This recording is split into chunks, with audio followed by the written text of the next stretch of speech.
Boa noite, pessoal. Estamos aqui para mais um Simple Journal Club. Esse é um projeto do Simple Research Group, que é um grupo de pesquisa que tem como foco os estudos em prevenção, epidemiologia e ciência da disseminação e implementação no esporte e na atividade física. E a ideia aqui desse projeto é que a gente possa promover, disseminar, estimular o consumo de ciência. A gente sempre alterna artigos, né? Leitura de artigos científicos com algum livro. Agora a gente está lendo o livro The Book of Why, é um livro sobre causalidade. E os artigos a gente tem dividido por modalidades esportivas. No momento a gente está falando sobre CrossFit. Já tivemos duas reuniões, tá aí gravado no YouTube, então para quem quiser assistir ou reassistir. A gente já falou um pouquinho, um estudo foi sobre incidência e outro sobre prevalência, e começou a falar um pouco de fatores de risco, mas enfim, depois assistam lá a reunião para saber o que ficou dessas reuniões, né? Lembrando que o artigo ele é um guia para a gente discutir algum assunto. Ele também traz, né, esses. É para a gente aprender e treinar a habilidade de ler e interpretar de uma forma crítica, porque vocês vão ver que os estudos têm vieses, é normal que isso aconteça, é difícil ter um estudo que seja 100%, né, sem viés, ou que seja exatamente para a população que a gente atende na clínica. Então, a gente precisa aprender e treinar essa habilidade de ler e saber transpor para a prática clínica, para quem é clínico. Para quem é pesquisador, é sempre muito enriquecedor, porque nos dá ideia e também nos ajuda a entender, putz, isso aqui eu estou fazendo na minha pesquisa, talvez eu possa melhorar nisso ou naquilo. Então, é sempre uma troca muito legal também de escutar aqui outros pesquisadores, outros clínicos, e fiquem muito à vontade, vocês vão ver que é uma reunião informal, então fiquem à vontade para abrir o microfone, para comentar, para fazer pergunta ou simplesmente para comentar alguma coisa. Vivências de vocês podem ir para fora também do artigo, sabe? Não precisa ficar preso ali no artigo. Acho que é isso. Quando a gente tem discussão de artigo, normalmente quem faz a moderação da reunião é a doutoranda aqui do grupo, a Pamela Marinelli, para quem não conhece. É, temos aí algumas carinhas novas, alguns já vieram nesse ano, né? Então já estão ficando íntimos aqui. E é isso, quem quiser também abrir a câmera, ó, gente, aqui, vocês viram a bagunça? Você bota o negócio aqui atrás desfocado e tá tudo certo. Boa reunião aí pra gente. Beleza, boa noite, pessoal. Vocês me ouvem bem? Se tiver meio ruim, bota um fone aí. Mas então, sejam bem-vindos aí todos. Temos nomezinhos novos, como a Ana disse. É, Bom, então acho que já vou começar aqui, né? Já são 8h10. Então, hoje nós vamos falar sobre um artigo, né, que tentou investigar a eficácia, né, de um programa de prevenção de lesão em atletas de CrossFit, um estudo piloto controlado, randomizado, né? Esse estudo foi publicado no International Journal Sports of Medicine em 2021, né? E, bom, na introdução, acho que acaba sendo um pouco repetitiva depois que a gente passa do segundo artigo ali, né? Faz um overview, geralmente, do tema. Geralmente ele começa com uma abordagem maior e depois vai afunilando, né? Até chegar ali na justificativa e no objetivo dele. Né? E aí ele fala um pouquinho sobre essa popularidade, né? Sobre o CrossFit ser um misto de alguns esportes, né? Como, por exemplo, a ginástica, o levantamento de peso e realizar alguns exercícios aeróbicos também, que podem ser através de bicicleta, corrida, remo, né?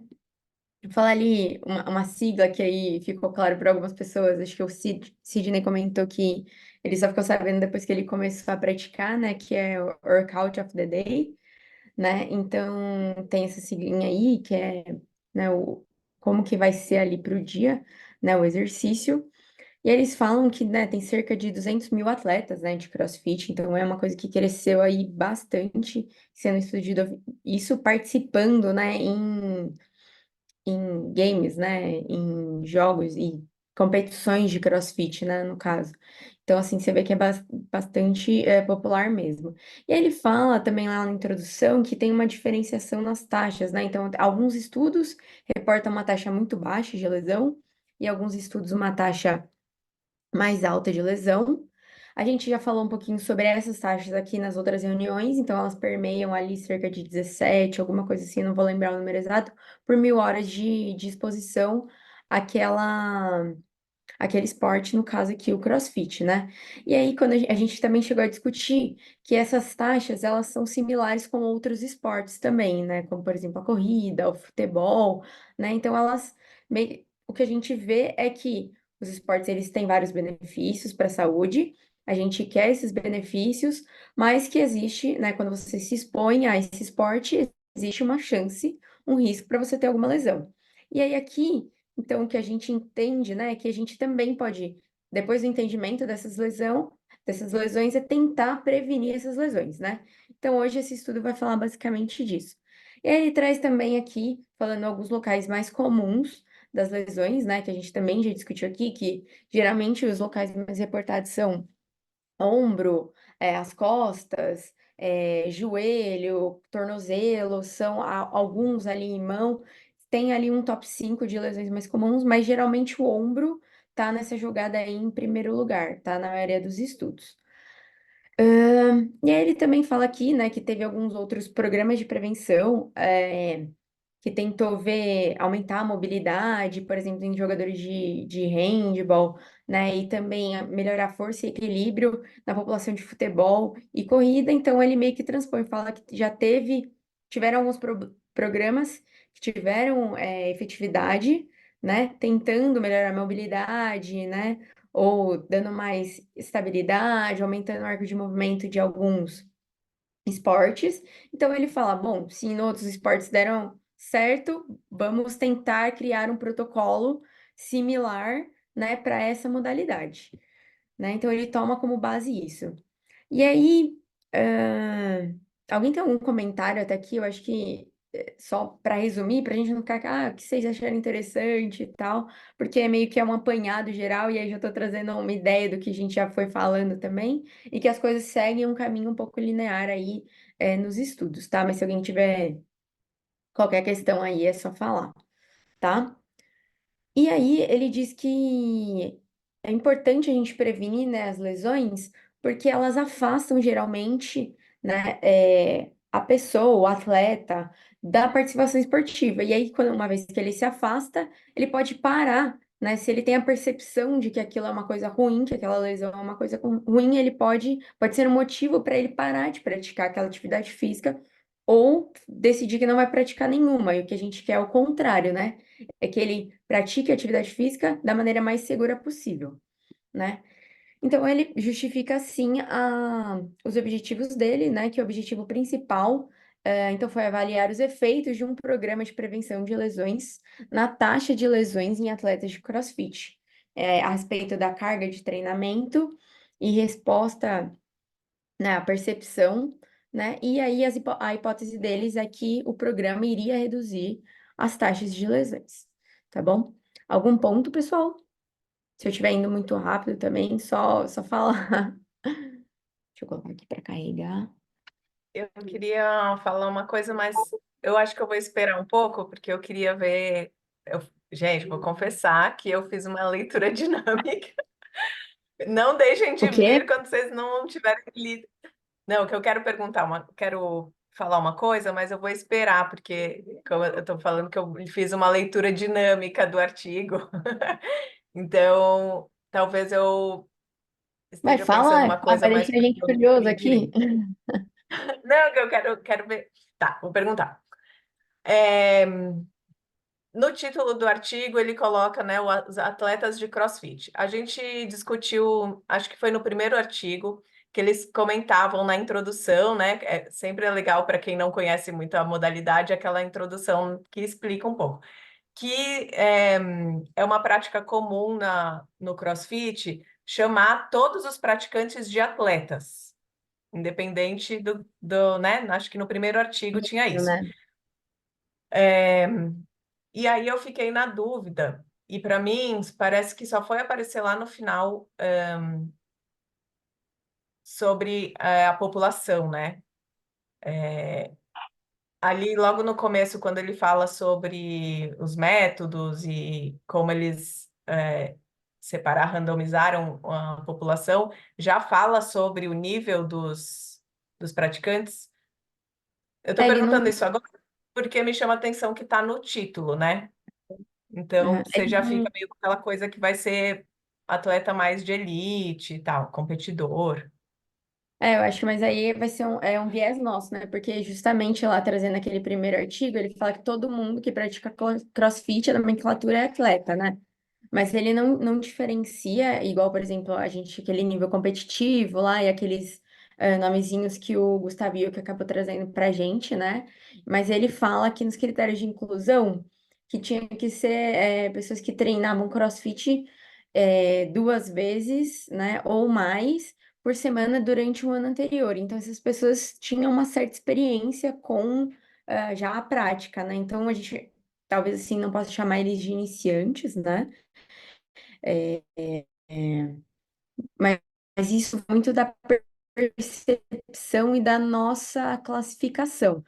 Por exemplo, eu leio mais estudos assim de corrida, né? E aí, a gente aqui no grupo já fala que uma pessoa é corredor recreacional a partir, tipo, se ele tem uns 3 meses de experiência. Agora tem um estudo Uhum, grande, bem bom, só que eles classificam de uma outra maneira. Eles colocam lá que o critério deles são corredores iniciantes, né? E aí, mais que eles teriam uhum. que ter 1 ano de experiência.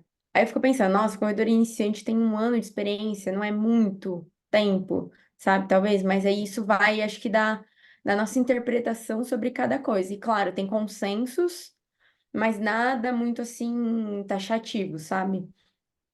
Então aqui ele colocou Então, por pessoas isso, com talvez experiência de isso 1 ano. seja uma coisa que eu tenha sentido falta, sabe? Talvez Uhum, eu sei que, né, tem todas as regras lá da revista, né, de quantas palavras vai ter ali, não sei o quê, mas de talvez já jogar um pouco, né, sobre essa classificação para entender depois o que viria pela frente, que o que eu me lembro é que só vai aparecer lá na discussão, sabe?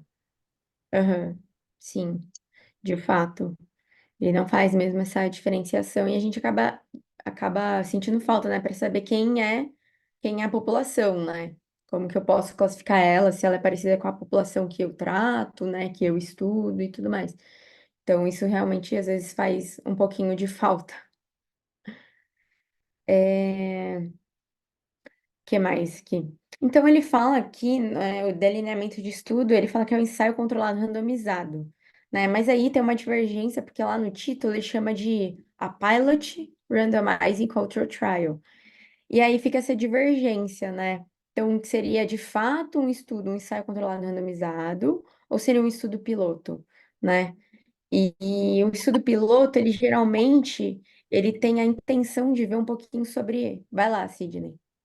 Não, pode completar, Pamela. Foi porque eu já ia deixar para falar sobre isso um pouquinho. Pode terminar, pode completar. Não, pode falar, bora lá, vai. Depois eu complemento qualquer coisa. Uma das coisas que mais me chamaram a atenção foi justamente isso, né? Porque no decorrer das minhas leituras, como eu já falei, ainda sou graduando e tal, ainda estou no início, né? Perante a todos vocês, mas eu leio artigos científicos há pouco tempo. E poucas vezes eu li esse termo no início do artigo, no caso, o termo estudo piloto, né? E no grupo de pesquisa que eu participo daqui da Universidade Federal da Bahia, já me veio esse insight em algum momento e nos cursos que a gente faz preparatórios para entrar no grupo, já tinham falado sobre. E aí eu fui pesquisar, né, sobre o que seria um estudo piloto e tudo mais.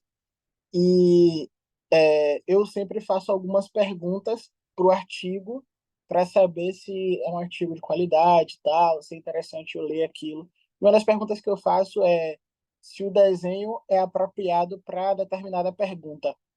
De fato, o desenho de estudo no caso do delineamento, ensaio clínico randomizado, né? É interessante para a gente responder, na verdade, é o padrão ouro para a gente responder determinada intervenção se funciona ou se não funciona, mas o advento nessa possibilidade aí que tem aí do seu estudo piloto é que para mim acabou, entre aspas, diminuindo um pouco da extrapolação que a gente pode fazer, da generalização do artigo, né? Que tem as Sim, limitações, tipo assim, de não ter literatura pregressa semelhante, tipo de ele elaborar primeiro o estudo para saber a situação, para depois colocar um N maior de pessoas para de fato ter o resultado ali estimado, esperado, né? de fato. Então, ele coloca ali, de fato, no texto, né, no título, que é um estudo piloto, e aí depois você pode até falar pra gente o que que é, já que você foi lá pesquisar. E aí depois lá na metodologia, tanto no resumo quanto na metodologia lá nos métodos mesmo, né? Ele fala que é um estudo controlado randomizado. E aí tem umas pequenas diferenças, né, entre o estudo piloto e o ensaio controlado randomizado de fato, né? Mas aí, se você lendo o estudo, você fala, opa, mas não tem cálculo amostral, não tem registro, né? Não tem um protocolo, então vai faltando alguma série de coisas que geralmente a gente vai batendo, né? Quando a gente quer ver efeito, como você bem disse, né? Padrão ouro, esse é controlado randomizado. E aí a gente vai geralmente batendo alguns checklists ali para ver se esse estudo tem uma boa, um baixo risco de viés, né, no caso. E aí essas coisas não foram batendo 100% aqui nesse estudo, né, por exemplo.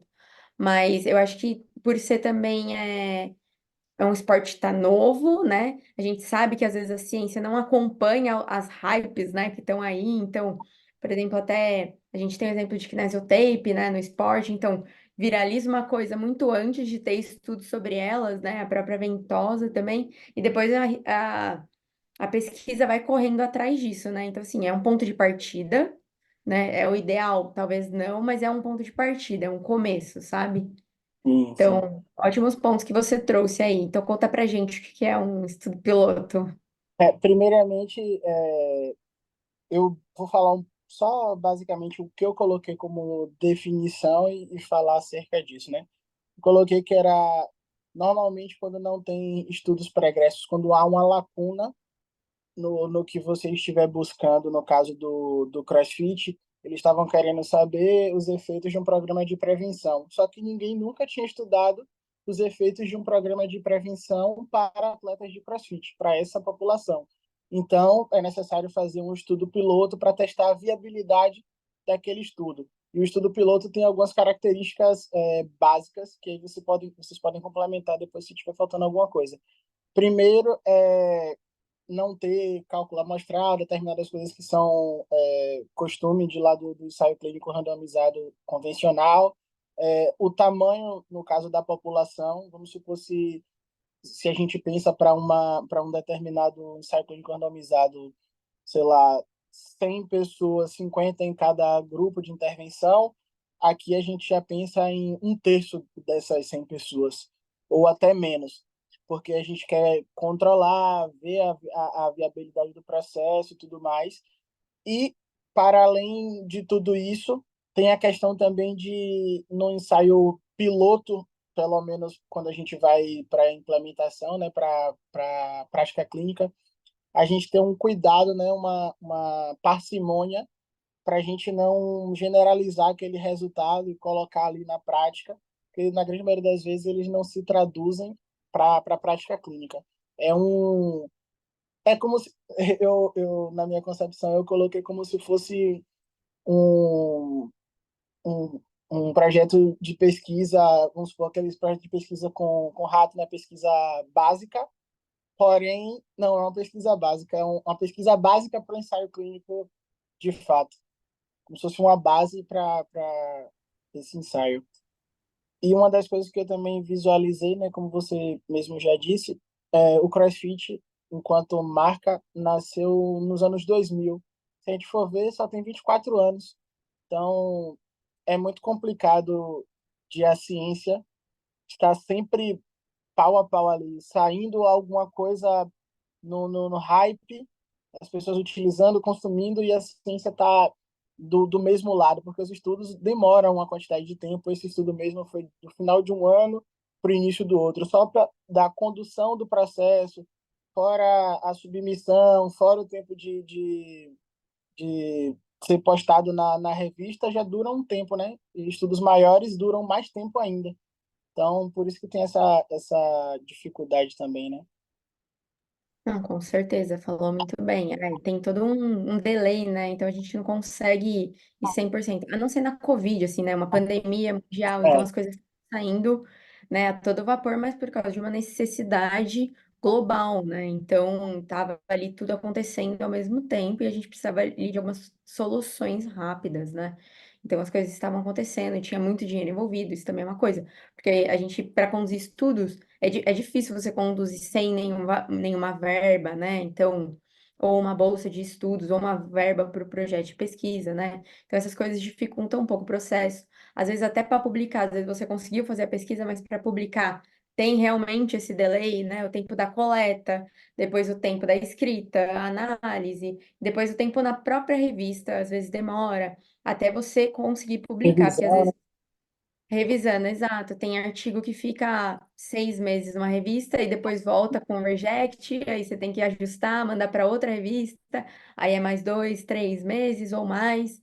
Então é um processo que não acompanha, é um processo lento de fato, né? Então, assim, acho que para o CrossFit, por ser uma tendência aí mais nova, eu acho que a gente já está caminhando para algum lugar Sim, menos embolado que outras modalidades, né? Pelo menos é o que eu sinto. A gente tem modalidades aí milenares e a gente ainda está meio sem saber para onde olhar, para que caminho, qual é a direção das coisas ainda, né? Então, assim, parece que é um caminho que está sendo traçado de uma maneira que a gente está conseguindo sentir ali de fato e ir caminhando, né? E não só sair extrapolando um monte de coisa.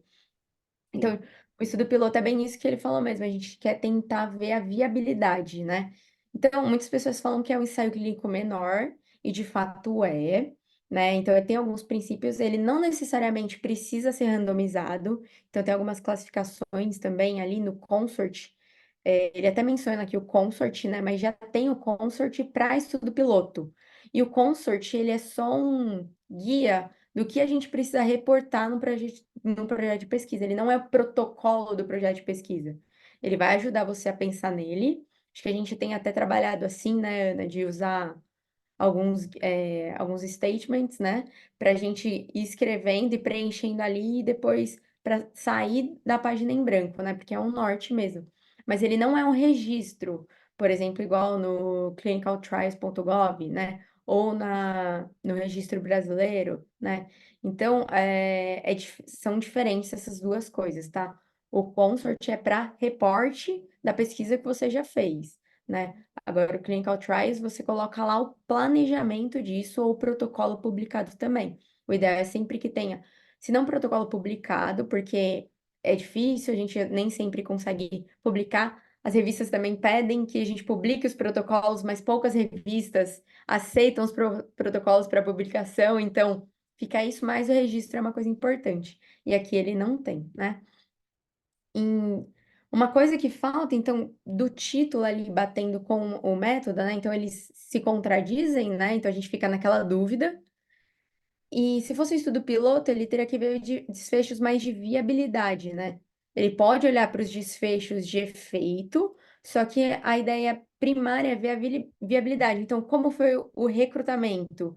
Como foi a taxa de retenção dessas pessoas, né? Então, tentar entender esses nuances para ver se um futuro ensaio clínico, de fato, ele é viável ou não, né? E tentar entender isso, ajustar e aí sim partir para o ensaio clínico maior. Então, aqui nas definições, eu até peguei o consorte hoje para ler e tudo mais, ele fala que é isso, ele é um pré-ensaio clínico e é para você ter um pouco mais de confiança na hora de você ir para o ensaio clínico para entender se de fato vai dar bom ou ruim, né? Ali, pelo menos, de recrutar os seus participantes, qual vai ser a dificuldade, ou para manter esses participantes aderidos, porque a gente também sabe que artigos que não tenham, que tem uma perda de follow-up ali de 85% mais ou menos, isso já é julgado como um risco de viés ali aumentado, né? Que o ideal é que o programa você consiga fazer com que as pessoas fiquem aderidas durante ele inteiro, né? Mas nem sempre isso é possível. E esse número de 85% aí, ele é super difícil de ser atingido. Só os pesquisadores sabem de ficar ligando, mandando e-mail, WhatsApp e tentar bater ali. Então, é um número mágico, mas que é bem difícil de ser alcançado, né? Então, todo mundo teve as mesmas sensações que eu, então, de ficar, pô, é um ensaio, é um piloto ou é um trial mesmo? Então, ficou essa coisa, né?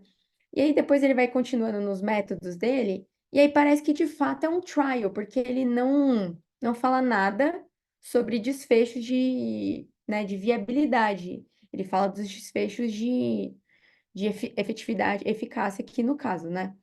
E aí ele fala que, então, como o Sidney bem falou, foi ali mais ou menos entre dezembro de 2019 e abril de 2020 a coleta de dados desse estudo, né? E aí ele fala que teve uma randomização simples, que o pesquisador externo, então, gerava esses números, né, e alocava as pessoas. Então, a gente teve ali, como eu traduzo isso, meu Deus? Cancel allocation, alocação oculta da randomização, né? E o que é ótimo, né? A gente fala que a gente tem que ter o blind lá de quem está fazendo a avaliação se possível, dos sujeitos e, se possível, do terapeuta, né? Mas dependendo ali da intervenção que você está fazendo, não é possível a gente ter esses três. Seria o ideal. Nem todos os estudos, por exemplo, na nossa área é muito difícil de fazer isso, mas, por exemplo, como a vacina, ou um medicamento, ou um aparelho, isso acaba sendo viável de ser feito, tá? E aí ele fala que o programa teve uma duração. Vai lá. Uma coisa legal que eles fizeram, que a gente vê às vezes, né, de esporte, foi a coisa deles treinarem em horários diferentes, né, para não se verem e tal. A gente vê bastante isso, né? No ano passado a gente viu alguns artigos de quando você faz cluster, né, tipo grupos de times, então separar, por exemplo, né, por cidade, porque para os times das cidades não se encontrarem e tudo, porque isso pode atrapalhar o cegamento. Sim, mas aí é um ponto que eu até queria entrar aqui. Então, aí eles só para complementar, e eu já vou entrar nesse ponto. A realização, então, foi durante o aquecimento, né? Então, durante o aquecimento do CrossFit foi feito esse programa de prevenção, né? E aí, o grupo controle, ele realizou o aquecimento habitual. E aí ele fala assim, ó, os participantes, mas não os avaliadores, ficaram cegos para a alocação do grupo. Cada grupo treinou em um horário diferente do dia para garantir que os participantes de um grupo não estivessem cientes do tipo de aquecimento realizado pelos participantes de outro grupo. E aí aqui, né, então ele fala que os participantes seriam cegos, né, pro, pro estudo.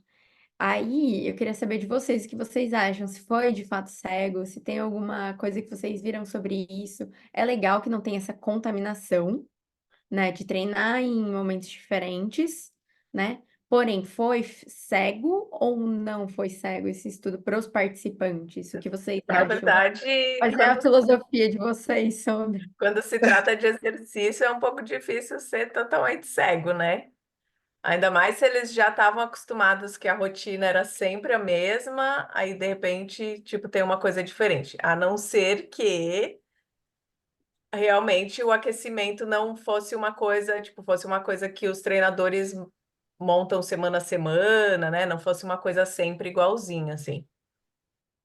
Eu entendi o Boa. que a Pamela perguntou acerca do, tipo, se o cegamento de fato foi efetivo, tipo, se um não sabia do outro.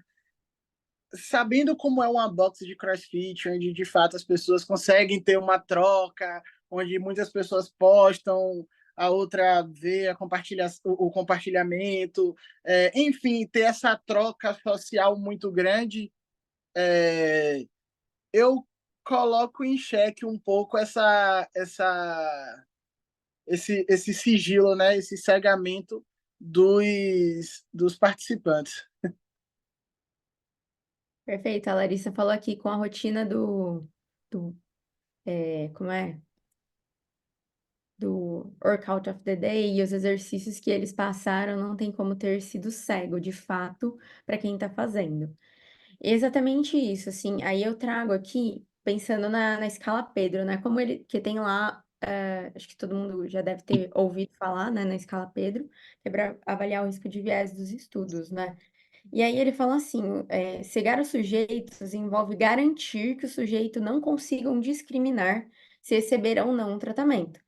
Então, o participante, ele sabe que ele fez aquele exercício e o outro grupo não fez aquele exercício, né?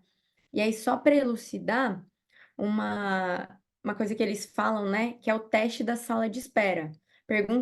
Aí eles falam assim, pergunte a si mesmo se os sujeitos alocados a diferentes grupos no estudo discutirem o tratamento que estão recebendo, eles considerariam os tratamentos semelhantes ou diferentes. Então, a gente sempre fala assim, se você tá lendo o protocolo lá do estudo, né? Ah, o que que eles fizeram, o que cada grupo fez. Se você fica desconfiado, pensa, né? Tá, se eu colocar essas duas pessoas numa sala e elas conversarem, elas vão conseguir discriminar, né? Se eu tô fazendo isso e você aquilo, então não é, a gente pode julgar que não é cego, né? Então, quando a gente está fazendo lá a classificação dos artigos, né? O score dos artigos, esse critério é não, então ele não foi atendido, né? Agora, se você chega numa sala de espera, aí eu falo, eu tomei uma pílula branca. Ah, eu também tomei uma pílula branca. Então, a gente não consegue aí discriminar qual que foi o tratamento A ou B. Então, aí a gente diz que é cego, tá? Então, acho que foi um ponto, a gente nunca tinha entrado de fato nesse mérito aqui, né? Então, porque aí realmente é difícil, acho que nenhum estudo aqui que a gente leu no Journal Club falou que era cego, né, para os participantes. Geralmente é possível a gente cegar para os avaliadores, dependendo de como for a coleta de dados, né? E para quem vai fazer a análise de dados também. Então, geralmente a análise de dados é super possível a gente cegar para os participantes, o que é melhor ali, diminui o risco de viés, né? E aí, eles falam então que a duração é de 10 semanas, né? E aí os participantes preenchem um questionário a cada sessão, né, depois do treinamento, né? Sobre as cargas de treinamento, lesões e dor, tá? Ficou clara essa parte, gente, do cegamento aí? Thaís tá fazendo que sim, Thaís é... Beleza? E aí, ele segue ali falando sobre... Só um momentinho aqui. Ficou sim. Beleza, Alessandra. Deixar o chat aqui aberto. E aí eles falam, né, sobre os participantes, então quem eram as pessoas, né? Então os critérios de inclusão eram estar familiarizado com supino e exercício de agachamento, treinando CrossFit por 2 vezes ou mais por semana durante um ano, né? Durante o ano que se passou e não ter sofrido uma lesão durante o ano anterior. Porque eu fico pensando assim, caraca, um ano sem lesão, achar essa população um pouquinho mais difícil, deve ter sido duro ali o recrutamento, né? E aí, eles colocam um mínimo aqui, né? O mínimo de 2 sessões por semana do programa de prevenção de lesões foi necessário para que os participantes fossem incluídos. E aí eu fiquei me perguntando, tá, e qual que era o máximo? Era todo dia na semana? 5 vezes só, né? Dias da semana ou final de semana também contava? Quais eram as possibilidades, Você né? coloca... Oi? Não, eu tava falando comigo mesmo que se a gente coloca o mínimo, precisa colocar o máximo também, né? Para a gente entender, né? Até quanto esse cara É, poderia fazer esse programa de prevenção, isso não ficou muito claro aqui, né? Então a gente sabe que no mínimo ali eles tinham que fazer 2 vezes por semana para ser incluído nas análises, tá? E aí ele fala, né, que o grupo controle então fez o aquecimento usual de 10 a 15 minutos de mobilidade e ativação lumopélvica, exercícios aeróbicos, de resistência e que mais? E é isso. E então, o grupo intervenção, resumidamente, era um programa de prevenção de lesões que consistiu em 6 exercícios corretivos que visavam a mobilidade e estabilidade de diferentes regiões corporais. Então, eles não focaram apenas para uma articulação, tá? E aí, aqui, eu acho que dá para eu compartilhar aqui minha tela. Não sei se vocês buscaram o material suplementar do artigo, também era Open Access, né? Então, eu vou compartilhar aqui rapidinho, porque eles descrevem, né, os exercícios, as posições, mas talvez fique difícil de visualizar. Vou tirar, cadê? Share screen. Ana, me autoriza aí, faz favor. Autorizei. Boa. Share screen. Estão vendo aí minha tela? Ó, então aqui, né, foram os exercícios que eles fizeram. Tá muito pequeno aí, galera? Vou tentar. Então aqui a sequência foi, então eles começavam aqui, né, com essa extensão torácica no bolo. Depois eles faziam aqui um exercício de mobilidade para o ombro. Depois eles faziam aqui o Y, né, mais para estabilidade. Depois eles vinham aqui para uma ponte unipodal, depois mobilidade de tornozelo, e depois aqui, como que é o nome desse exercício, gente? Pois é, na hora de traduzir, minha Ostra. cabeça... Ostra. Ostra, isso, ostra. Então, aqui foram os exercícios, eu gostei que teve as imagens, eu acho que é muito mais fácil pra gente, né? Às vezes tem uns termos lá, 90 graus disso, daquilo, né? E traduzir isso, às vezes, para o português dificulta, né? Sim, nem todo mundo a gente sabe, e não só pela nossa própria experiência, mas os estudos mostram que uma das barreiras para PBE, né, é a linguagem, né? Dificuldade em ler. Então, quando está ilustrado assim, acho que fica muito mais fácil de visualizar e um clínico colocar isso aí em prática. Bom, então foram 6 exercícios, né? E aí eles usavam halteres ou elásticos, né?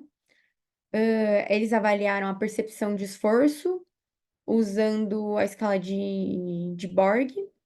E aí, uma coisa que eu achei legal foi que teve uma sessão de familiarização com os exercícios, né? Então, às vezes a gente sabe daquela dificuldade que o paciente tem, né? Aqui não falando de um atleta, né, que pratica algum esporte, que geralmente pessoas que praticam esporte já têm uma percepção corporal melhor, mas a gente sabe que às vezes é difícil para entender os comandos, qual é o movimento, né? Então, foi legal ter isso aqui, né?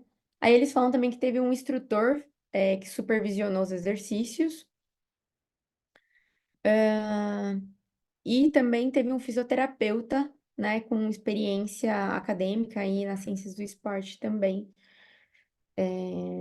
E uma pessoa com certificado do CrossFit também supervisionando isso. Então a gente se vê que eles tinham pessoas, né, um grupo, uma força-tarefa ali para estar presente nesse estudo, o que é bem legal, e fazer as coisas presencial, né? Mesmo que o questionário tenha sido online, né? Mas eles tinham uma supervisão ali, um grupo ativo. E os desfechos deles foram a incidência de lesões, e as lesões eles definiram como qualquer queixa física que resulte em um atleta incapaz de participar de sessões de treinamento, né? E após cada sessão de treinamento, os participantes preenchiam um questionário. E aí, se eles tinham lesão, um profissional entrava em contato com eles, né? E aí perguntava alguns aspectos para entender um pouquinho melhor dessas lesões. Então, incluindo a localização, como por exemplo, tornozelo, joelho, punho, o tipo dessa lesão, se era fratura de estresse, se era um problema na articulação, no ligamento muscular, qual lado era do corpo, qual o mecanismo de lesão, e aí eles classificaram como traumático ou por uso repetitivo, se era uma recorrência, também avaliaram a gravidade, e aí eles classificaram como leve 0 dias de perda de treino, com uma gravidade mínima de 1 a 3 dias, leve de 4 a 7 dias, moderada de 8 a 28 dias e grave com uma perda de treinamento superior a 28 dias. E aí, a cessação do treinamento associada à lesão foi considerado desde o dia da lesão até que o atleta pudesse retornar sem nenhuma modificação do exercício, tá? Então, não bastava o atleta voltar, ele tinha que voltar sem modificar o treinamento. E aí também eles viram os desfechos de carga de treinamento, dor e fadiga, né? Que foi através do Google Forms, um questionário de aproximadamente 30 minutos, o que eu acho um pouco longo. 30 minutos, eu fico pensando na viabilidade, né, de fato, porque às vezes as pessoas respondem 5 minutinhos de questionário e já fica de saco cheio de responder. Geralmente a gente tenta manter isso abaixo dos 10 minutos, então de 5 a 7 minutos é o que a gente tenta manter nos nossos estudos aí para que a gente tenha um dado fidedigno, né? Para que a gente consiga fazer que esse cara vá aderir ou engaje ali nos nossos estudos. Aí eles viram, né, a carga de treinamento baseada no esforço e a dor, numa escala de 0 a 10, né, sendo 0 sem dor e 10 a pior dor possível, né? E a fadiga sobre um questionário. E aí eu confesso que ele só referenciou, né? Ele não falou nem o questionário lá, ele fala, um questionário que já foi utilizado em outro estudo. Beleza. Mas aí ele fala que tem aqui as perguntas de percepção do treinamento, sono, dor nas pernas, infecção, concentração, eficácia, ansiedade, irritabilidade e estresse em geral. Então, desse questionário tinham esses domínios, né? E aí, cada pergunta, ela tinha uma escala de 7 pontos, variando de nada, que era 1 ponto, e muito, 7 pontos, né? E as respostas foram sumarizadas para ter o total ali da fadiga deles. E aí a gente vai ali para os resultados, né? Então a gente queria ver a diferença entre os grupos, e é uma coisa que a gente, para mim, ali ficou faltando um pouco. Mas aí, sobre como foi o recrutamento e o fluxo desses participantes, né? Eles contataram ali 99 pessoas, porém 45 foram excluídas. ah, não estavam disponíveis no slide e 11 decidiram não participar, recusarem participar. E aí 54 pessoas foram randomizadas, né? Então 27 foram alocadas no grupo controle e 27 também no grupo intervenção.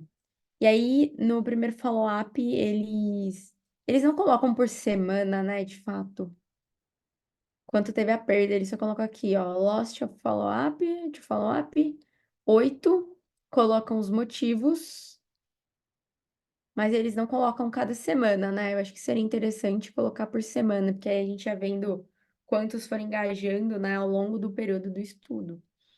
Tô reparando isso aqui agora, além do fluxograma. E aí, para análise, então, eles analisaram 16 em cada grupo, que aí ficaram com 32 pessoas, né, acho. Então, 32 atletas concluíram o estudo, sendo 7 mulheres em um grupo e 8 mulheres em outro. Ele não traz uma tabela 1 com a descrição, tá, pessoal? Então, ele descreve, porque geralmente eu coloco aqui a tabela, né? Mas nesse caso não teve só uma descrição. E aí a gente teve que a idade média era de 33 anos e 38 anos no outro grupo. A altura era de 1,70, o peso de 70 quilogramas e o IMC era de 23,8, tá? Então, os grupos eram ali similares, mas ele não coloca essa tabela 1, que acho que é mais fácil da gente visualizar. E aí na tabela, e aí ele também não descreve as lesões em tabela, tá? Ele só reporta em texto. Então, vou falar aqui para vocês. Nessas 10 semanas, eles registraram 4 lesões, 2 por grupo, tá? E aí, a gravidade das lesões era de 1 dia, né? Então, acho que era mínima, leve, não lembro mais a classificação aqui, ó. Gravidade, deixa eu achar. A gravidade era mínima, né? Então, que era de 1 a 3 dias. Então, ali foi de 1 dia, tá? A taxa de incidência era 0,04 lesões por 1.000 horas de treinamento. Então, foi, assim, super baixa, né? A taxa de lesão, se a gente pensar em 10 semanas. Aí eles falam que 2 lesões foram traumáticas 2 foram por uso excessivo e que não teve nenhuma recorrência de lesão nesse período, tá? E aí eles falam que as localizações foram 2 nos pés, uma no tornozelo, uma na parte superior do braço e uma no punho. Aí eles contabilizam 5 lesões. Aí eu fiquei meio sem entender exatamente qual que era ali o número real. Aí eles falam que teve uma fratura, uma lesão por estresse, né? Uma fratura por estresse. Então, 2 lesões por estresse, uma lesão muscular e tendão e uma lesão ligamentar. Acho que era isso de descrição, né, das lesões que ele fala. E eles falam que não tiveram diferenças estatísticas entre os grupos, comparando a carga de treinamento, a intensidade, ou a percepção de fadiga. Vai lá, Cid. Uma das coisas que me veio na leitura nessa parte foi sobre o seguinte, eu queria perguntar também a vocês, né, se isso é comum, se é prático nos outros artigos.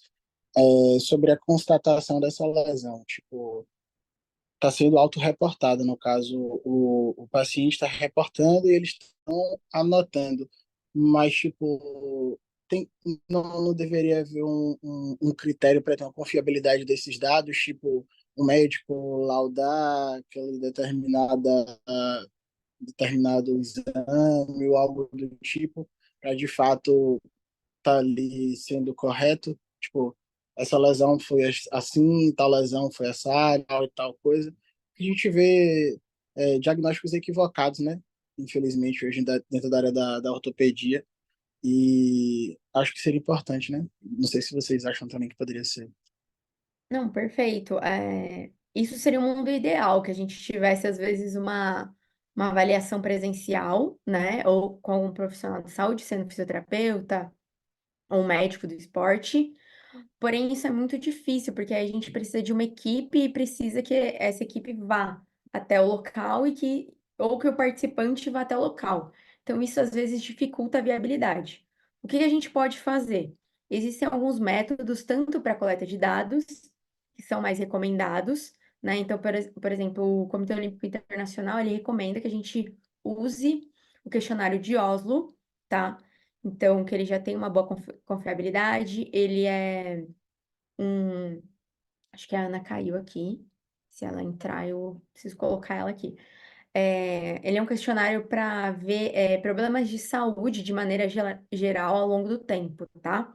Então, ele vê tanto doença quanto lesões, tá? Ele tem essas diferenciações dentro dele. E aí, que a gente faz, geralmente, o que eles recomendam também é que tem um campo lá nesse questionário que aí a pessoa descreve como aconteceu essa lesão. Então, por exemplo, enquanto eu corria, torci o meu pé, a parte interna do meu pé. Aí, o que a gente faz? Geralmente, o ideal é que um fisioterapeuta, um médico, leia esse relato dele e veja se de fato tem relação com o esporte, né? Porque o que a gente quer é as lesões esportivas. Eu vi que você tinha caído aqui, mas que bom que você conseguiu entrar sem problemas aí, né? E aí, uma outra recomendação deles é que a gente use o OSICS, que aí ele faz o quê? Ele pega e classifica as lesões com um diagnóstico. Então, baseado nesse relato do participante, tem uma porrada de diagnóstico possível. E esses diagnósticos do OSCE, eles têm uma relação com o CID, que antes não existia, né? Nada para lesões esportivas. É, só existia para doença, né? Então, era só o CID para doença e não tinha para outros problemas como as lesões. Então, isso foi realizado, que chama essa classificação por OSICs. Deixa eu ver aqui se eu abro o artigo. E aí é uma coisa que a gente usa. Então, você consegue padronizar e reportar nos artigos pelo OSICs. E aí você consegue dar um diagnóstico. Então, por exemplo, foi uma tendinopatia. Talvez você não vai conseguir determinar a estrutura 100%, mas você consegue elucidar melhor isso, tá, Cid? É uma coisa que a gente recomenda isso. Eu vou colocar aqui, ó. Deixa eu compartilhar aqui de novo.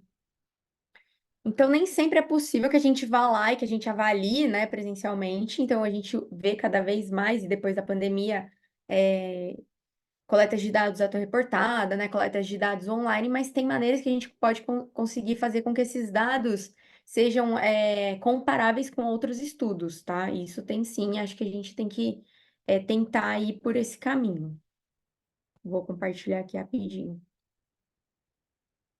Eu fiz isso no estudo que a gente rodou, que a gente chama de, apelidou carinhosamente Running Tree, que é o nome lá do trial. Eu fiz isso para cada lesão reportada. Então, eu lia.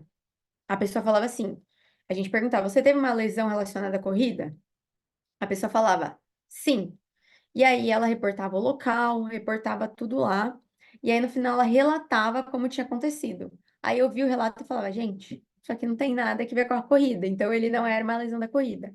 Ou no caso, era assim, pô, tem aqui, foi de fato, ela é relacionada à corrida. E aí depois eu ia lá nos códigos possíveis do OSC, que aí é sobre estrutura, localização, estrutura. Tem aqui, ó, uma tabelinha. São 4 letras e aí a gente consegue dar um. Ai, eu não sei se é nesse paper. É no outro paper que tem aqui. Mas é esse aqui, ó, tá? E também tem esse outro aqui, só que eu não tenho nenhuma experiência com esse sistema aqui de diagnóstico, tá? Mas eles dois são recomendados pelo Comitê Olímpico Internacional, tá? Deixa eu ver se eu acho aqui o. Stop share. Hum, Algum comentário aí, pessoal? Eu tenho uma dúvida, mas aí eu vou esperar você terminar e mostrar, fechar esse tópico para eu perguntar. Fala aí, Ana, que você falou. O Não, OSCE, eu assim, acho que ele é muito usado. eu nunca tinha visto, tipo, nunca li nada que tenha usado esse outro sistema. Eu também nunca usei, mas se ele. E eu acho que não vi em nenhum estudo. É,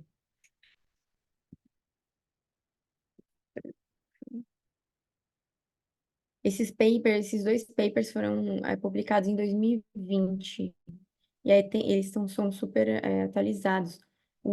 Esse OSCE que eu mostrei aqui nesse paper, ele era de 2014, 2020, e aí era a versão 13, e agora eles já estão na versão 14 dele, porque aí inclui também uma codificação com o COVID, tá? Então, eles já estão aí,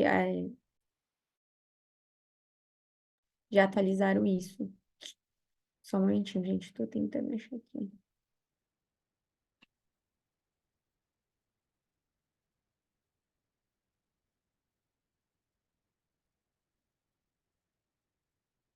Aqui, eu sim. Acho que é nesse paper aqui que tem.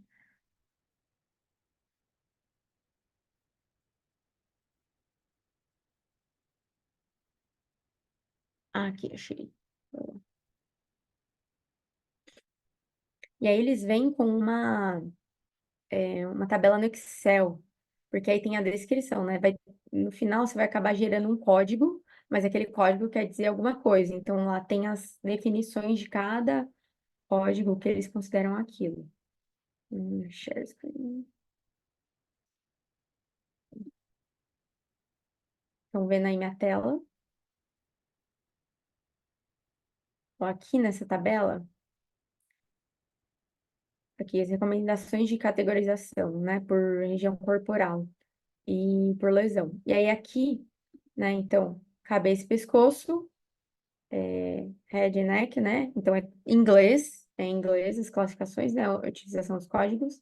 No OSIP, então H quer dizer cabeça e N pescoço, né? E aí eles aqui no outro código é HE e NE, né? Então para cada região corporal. E aí depois você também tem a classificação, eu acho que tem aqui, por patologia e tecido, né? Então aqui Músculo e tendão, quais as patologias possíveis? Lesão muscular, contusão, síndrome compartimental, tendinopatia.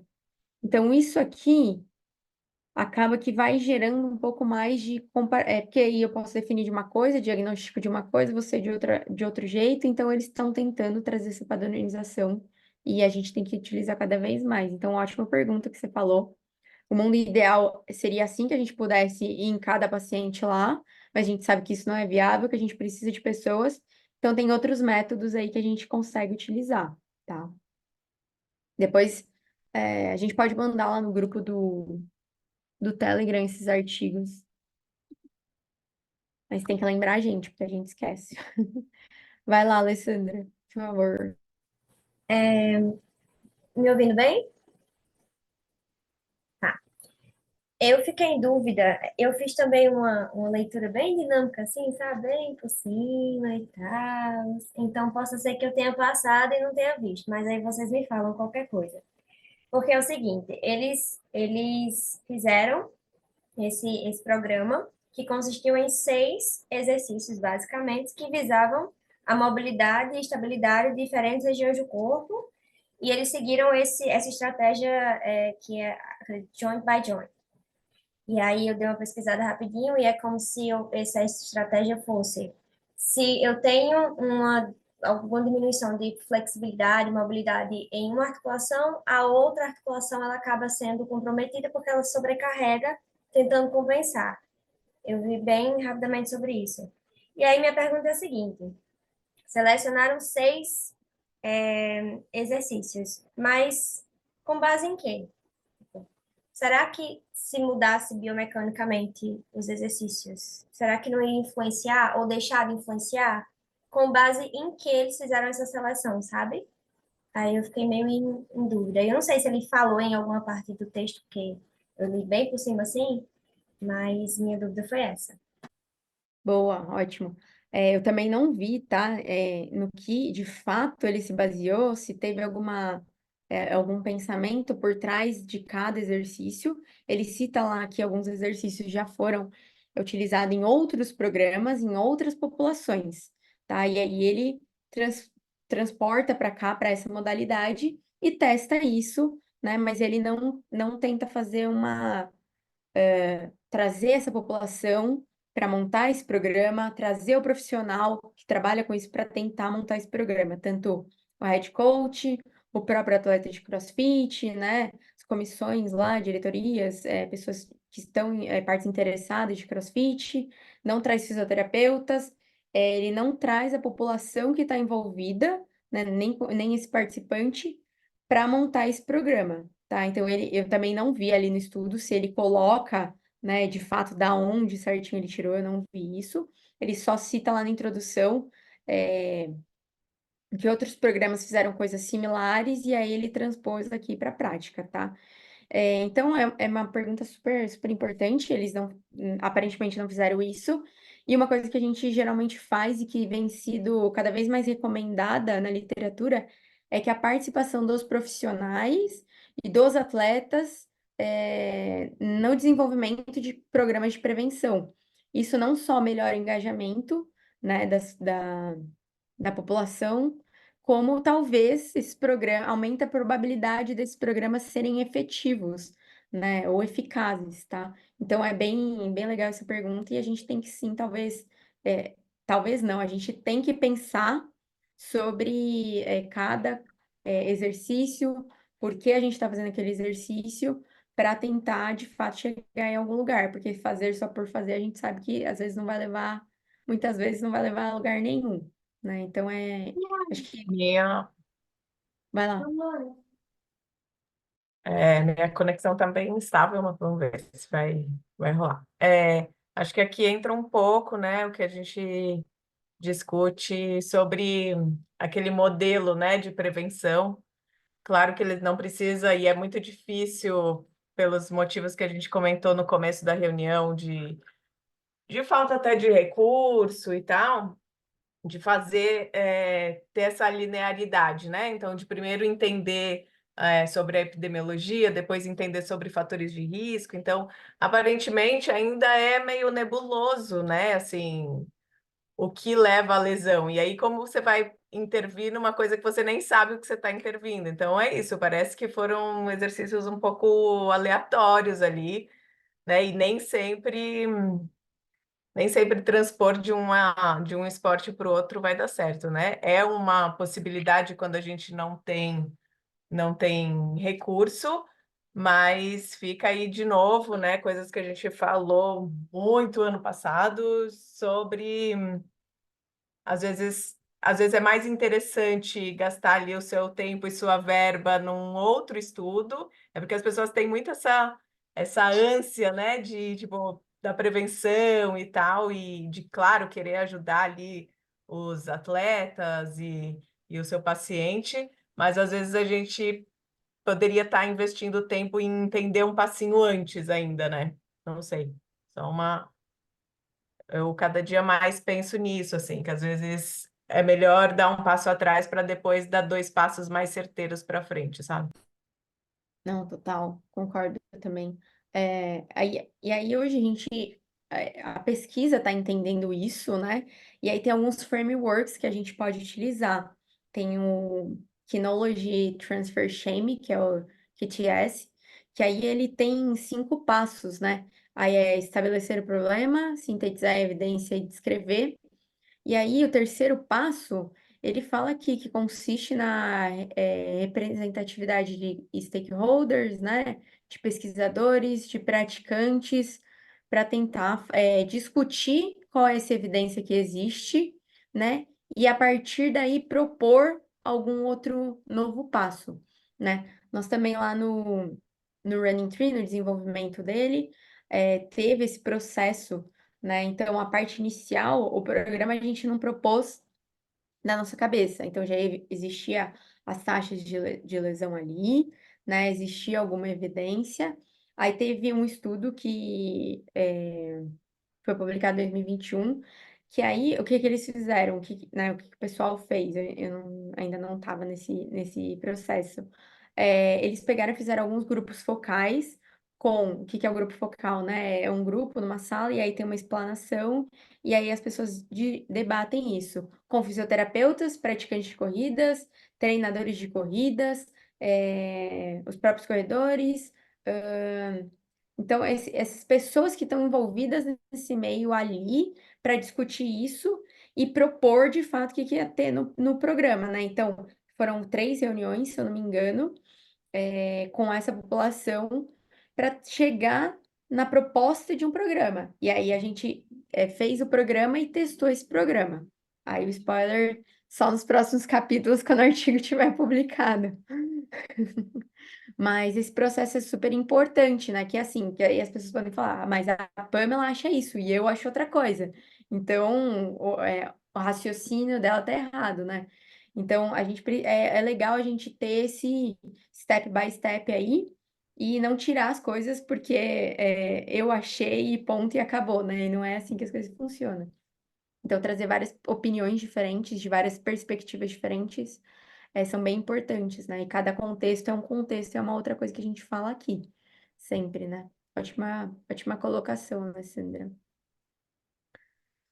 Cara, então já estamos avançando aqui.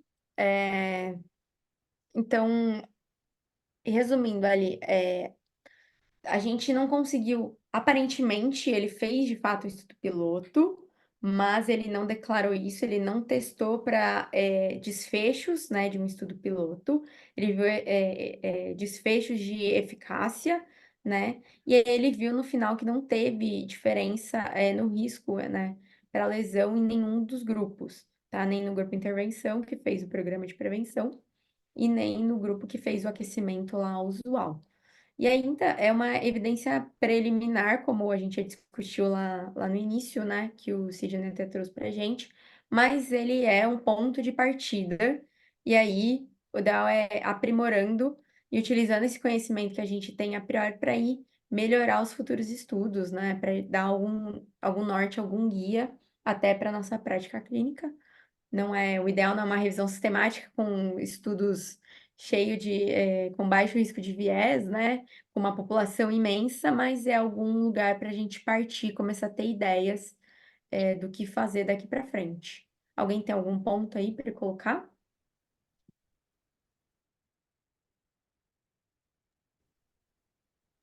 Vai lá, Caio. Eu gostaria de fazer uma pergunta acerca das limitações do estudo, né, que vai estar um pouco mais à frente. Eles colocaram as limitações do estudo e uma coisa ficou marcada para mim, que foi o tempo de acompanhamento. Eles falaram que o tempo de acompanhamento possivelmente seria maior do que 10 semanas, que eles consideravam o tempo de acompanhamento um tempo baixo. Como é que qual é o balizador que a gente tem para saber o tempo de acompanhamento para determinada questão? Tipo, a gente vai olhar na literatura, como é que acompanharam, tipo, quantidade de horas por, como é? Sair de lesões por quantidade de 1.000 horas de prática, como é que a gente faz? É exatamente, é bem isso mesmo. A gente vai olhar para evidências lá, né, de prevalência e incidência, vai entender. Então, por exemplo, então, se fizeram um estudo de corte, e aí você vê que a cada tantas semanas, geralmente a pessoa desenvolve uma lesão, aí você pensa lá que talvez você tenha que ter, se você quer ver duas lesões, então, por exemplo, é uma lesão primária e uma secundária. Se a cada 10 semanas uma pessoa desenvolve uma nova lesão, você teria que ter no mínimo 20 semanas, né, para conseguir ver o desenvolvimento dessa lesão, por exemplo, né? Então, você usa essa evidência epidemiológica aqui das lesões, e aí geralmente faz um cálculo amostral ou pensa no tempo de acompanhamento desses estudos. Então, se uma lesão, sei lá, a cada 2 dias acontece uma lesão, talvez você vai ver, se você acompanha em 2 semanas, você vai ver muita lesão, né? Porque aí acontece a recorrência dessa lesão, né? A incidência dela é muito, muito rápida, tá? Mas é bem isso mesmo que a gente usa. Ótima pergunta. Boa, fechamos. Foi ótimo, gente. Tô adorando. Esse pessoal da graduação vem com um gás. Tô amando. Deixar muito mais legal aqui as dinâmicas. Cheio de É, muito bom. Senão fico no monólogo aqui forever falando sozinha aqui. Mas é ótimo, e gente, não se acanhe aí, vocês falam, somos uns recém-nascidos, não, também somos todos aprendendo aí, alguns sobre umas coisas, outros sobre outras, mas somos todos aprendizes no final, tá? Então foi ótimo, gente, obrigada aí por todo mundo que veio, pelas perguntas, colocações, comentários, foi ótimo. A gente se vê semana que vem com leitura de capítulo de livro com o Luiz Augusto, às 19 horas, então. Fechou? Capítulo 7 agora? Ou, Capítulo ou 7. capítulo 7 então, pessoal. É, quem precisar do material, capítulo 7. Quem É, Vocês conseguem me dar uma dica de onde comprar? Se tem a versão traduzida, se tem traduzida para Kindle, enfim. cara, eu acho que esse livro tem pro Kindle, mas não tem traduzido, viu? E já em É, inglês, eu tô lendo no Kindle, mas vai ter que suar no eu, inglês mesmo, porque não achei tradução também não. Ah, eu Mas vi, tem Mas um link. também já. mas nunca vi vendendo. Eu vi que um fisioterapeuta da área e tal tinha postado, né, que já tinha tradução para ele e tal, já foi traduzido aqui para o português. Só que eu não vi vendendo no lugar. Entendi. cara, acho Hum, que a Ana Nunca comprou, vi. né? E traduzido eu Eu comprei nunca. mais no Kindle, tô lendo no É, Kindle. é. Tem o link dele no grupo do Telegram? É só. Você pede lá no Instagram do Simple, que aí a Uhum. gente manda por e-mail. Tá. Valeu. Tchau, tchau. Até semana que vem.